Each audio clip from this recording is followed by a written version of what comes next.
Welcome back into the Sports Source. This segment of our program is brought to you by Calhoun's. Folks, the Vols host Georgia on Saturday and be the last game of the season there at home.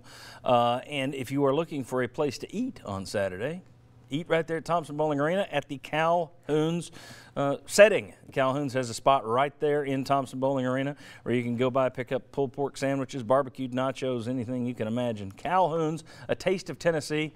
Literally, it's a taste of Thompson Bowling Arena. Get in there next Saturday and eat at the Calhoun's location. Pick up your food at the Calhoun's location in TBA. All right, I want to go over to our Great Wall of Hoops.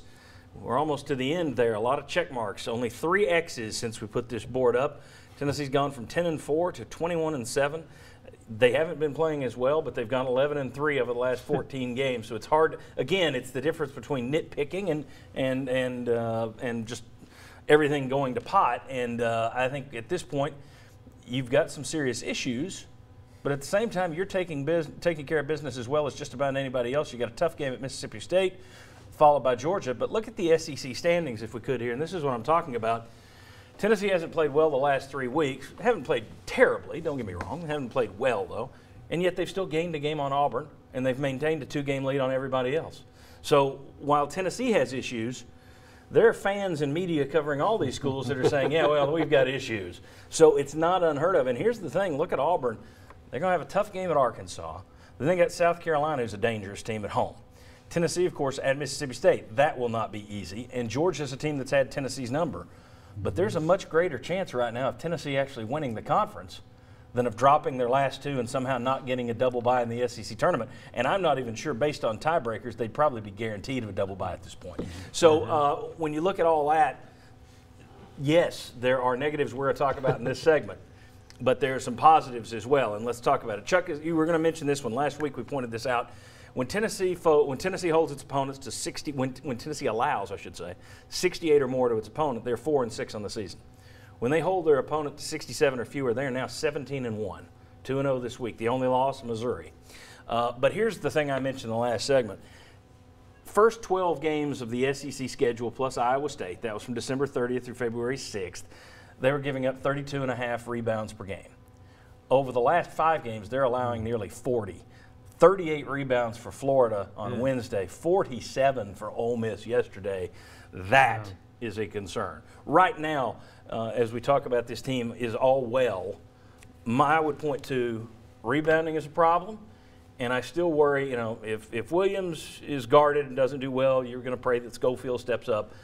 But I still worry about offense from your guards as well. Those would be my 2 issues. I'm going to leave out defending good guards because that's been an issue that's like the number 1 all year.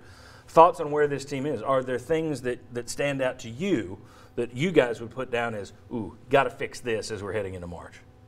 My thing is ball screen defense. I know that's somewhat of guarding guards that we've talked about, but I think some of the teams like Georgia, when we went and struggled, they did some things ball screen wise where they emptied some backside, so there wasn't as much help to be able to defend the roll guy.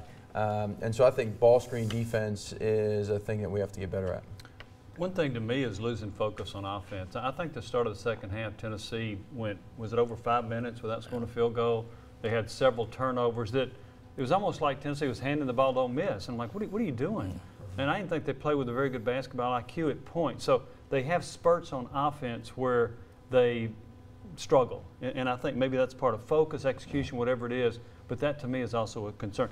You can have 2 or 3 minute spurts like that. Yeah. You can extend them to 4 to 6 minute spurts.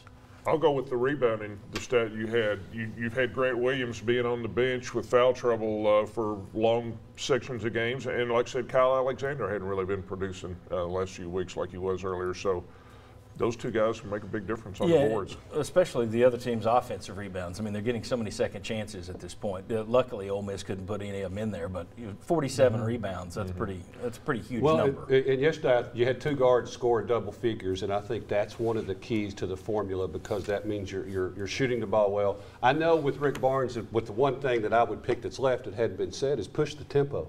You struggle so much at times with your half-court offense. To me, that's the way I would try and beat Tennessee, was make them run more of a set offense. Tennessee needs to push that tempo. Rick Barnes says we're only doing it 1 out of 3 possessions. He wants to do it every possession. And you've got to get more easy buckets. One of the pretty good stats, I think Tennessee, when they've held opponents to less than 40% shooting, is something like 15-0. Yeah, undefeated. So, The last thing I would say is we have to remember who we are. What we are is we're a good team. And I think to Jimmy's point about where we guys over dribble or they're making bad passes, they get too much caught in the one-on-one and they start over-pounding or over-holding the ball. What they did versus, and granted we're thankful that Ole Miss went zone, we started moving the ball around. Yeah. But when guys are moving the ball, moving bodies, we're playing together, not caring who's scoring, we're really good. But when we over dribble, sometimes Jordan Bone, all of a sudden we get turnovers and the offense gets dormant and we just don't produce. All right, very good. Mark Pankratz will be back a little bit later. We're going to talk to him, the former coach here, about the scandal that's come out with college basketball. A lot of reports came out this week. We'll talk about just how prevalent cheating is and what he's seen, what he knows. Next, however, in case you haven't seen it, Tennessee's best football player, Trey Smith, is going to miss spring practice due to a medical issue. We'll discuss. Come on back. Good job.